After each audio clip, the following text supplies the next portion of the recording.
Why would you use a Canary token, not use a SIM?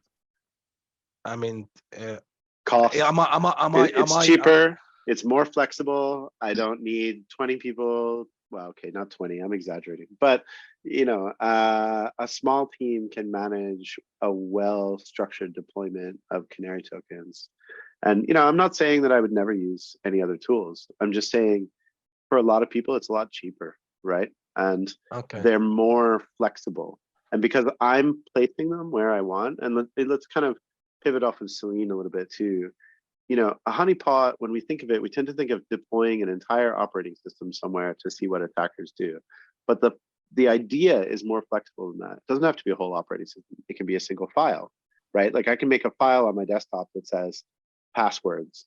And when that file is moved, everyone I know knows that I would never put my passwords in a text file. And then when it alerts, everyone's like, hey, who is this? What's going on, right? So it can be files, it can be processes, it can be network traffic signatures. You can embed something in a file that will become part of a network traffic signature, right? So what I'm trying to capture here is not so much like use this product or use this tool. In fact, there's many different people who make Canarytokens. My favorite is Think. Maybe somebody else likes, you know, Red Canaries, whatever.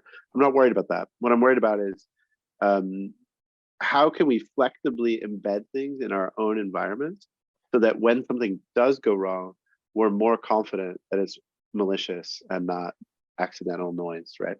Yeah. So there are an extra control, right? So it's not, they're not the, you can't depend on Canarytokens as the only control. You can't depend on any control, right? Yeah, I know, but how do they scale? And if you have multiple, like, let's say you have multiple attack surfaces. Let me give you an example, right? Like there's a binary that was used in an environment that I was at for making backups. And you can embed this token in the EXE, and then you can ship the EXE to 10,000 endpoints.